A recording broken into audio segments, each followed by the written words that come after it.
Meeoiba Eikhoigi Hakchang Phana Thamba Da Yaa Achouba Thoudang Louri, PHATTANA Hakchang Phana Thamba YAROI HAINA Health Services ki Director Dr. SANAHANBI na PHONGDORAKLI, National Oral Health Program ki Makhada Department of Public Health, Dentistry amasong Dental College Jenims anina sinduna ngasi Jenims ki Auditorium da pangtokibang World Oral Health Day 2024 ka mari laina ng wafo masi phongdokladuna mahang hai.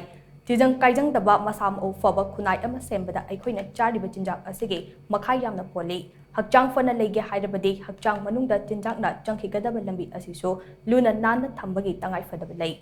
Phana faba chinjak oirabasu madubu chagadawriba ya aduna chaba yadrabadi pumnamak aremba tagadawribani hainaso mahana pakhatana phongdokhe.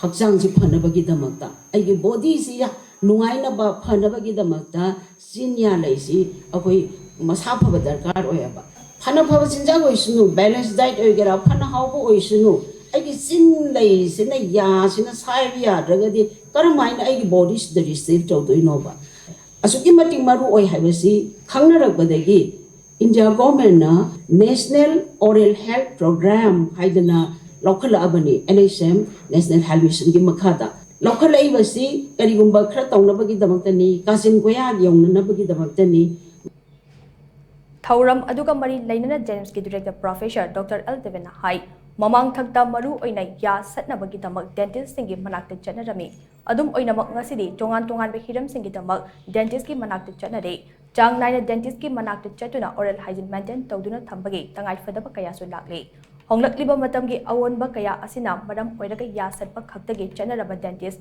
asi ngasidi tongan be medical natraga aesthetic ka mari lainaba kaya gi damak chanare asigumba procedure sing ase yamna tangba maramna Jenims kumlabat lenga ki layeng sang singda ahongbu mamalda miyamda service pina bokodari hainaso magna makhat takhe ngasi gi thauram aduda Dental College Jenims ki principal Dr. Nidras Divakar Hek amadi IDA Manipur ki president Dr. Ratan Kumar and dice member sing oina saruk yakhe.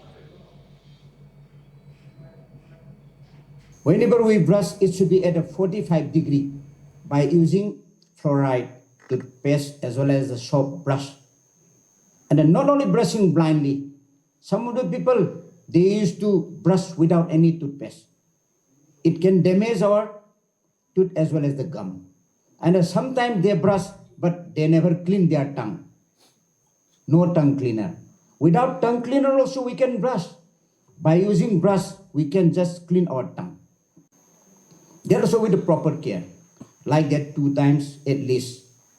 Then not to take sugar, sweetness, not to take tobaccos and their products, not to take alcohol, but people didn't mention about alcohol.